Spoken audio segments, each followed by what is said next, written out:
So today we're going to look at what information the second derivative, the second derivative can tell us about the shape of the graph of our original function. So what we'll do, we'll start by just drawing a basic cubic function. Okay, so I'm going to draw something like this. I'm going to do that, and do that, and that. Okay, so this is now the graph of some function, which we'll call f of x.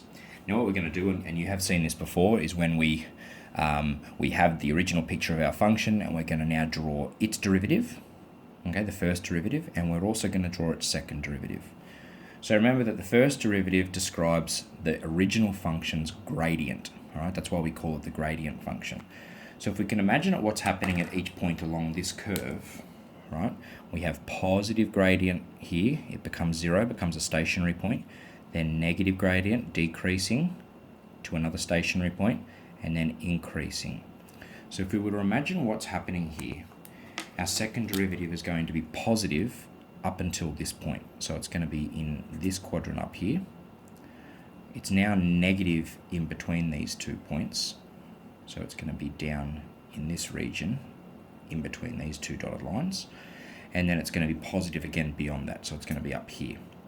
Additionally, we have stationary points here and here, and so they're going to be 0 points on our derivative.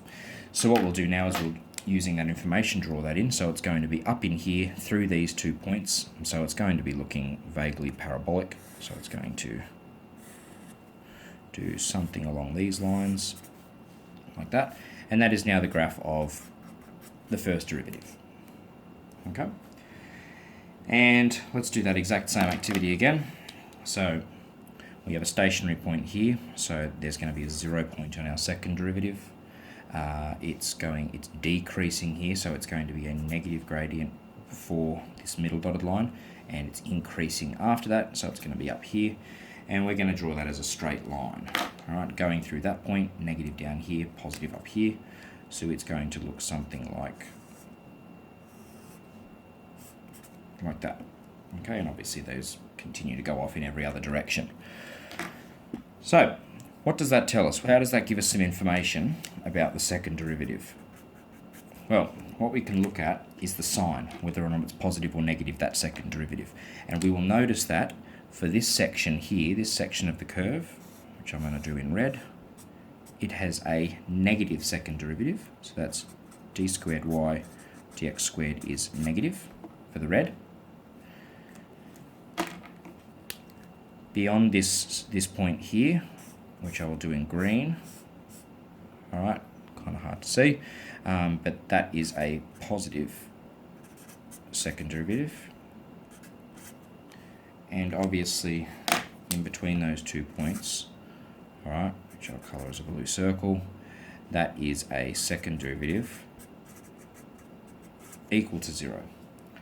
Now, if we go back up to our original function and look at features of that graph and try to see a relationship between the second derivative and the first derivative, we'll be able to get some facts about that. So looking at our original function, looking at the same region that this red part of the second derivative is defined, that's everything beyond that middle point there.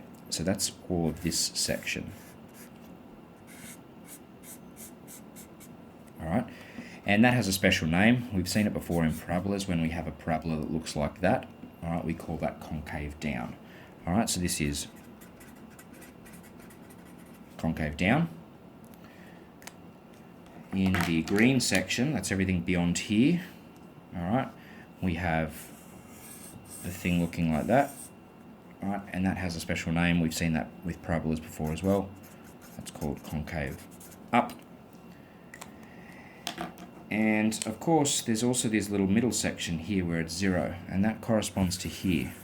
Now, the special name that we give that point is called a point of inflection.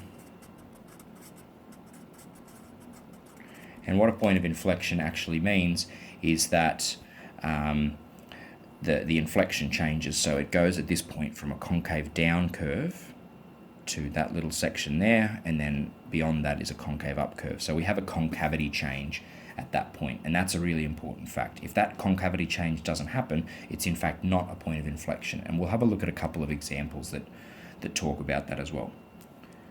So what do we know now about derivatives and the original function? This is our original function. Remember that the first derivative tells us whether or not the curve is increasing or decreasing. So when we have a positive gradient, so if we were to look at this section here, right, that's a positive first derivative. That means that the graph is increasing. Obviously it gets to 0, and that means we have a stationary point. It's now negative for all of this section in here, and as we'd expect, this is now a decreasing function. Again, a 0 point, which corresponds to a stationary point, and then again a positive gradient, so that means an increasing part of the function. The second derivative refers to the concavity. The red section gives us concave down, the blue is a point of inflection or a possible point of inflection, and the green is a concave up section. So in summary, that's what the first and second derivative tell us about the shape of an original function.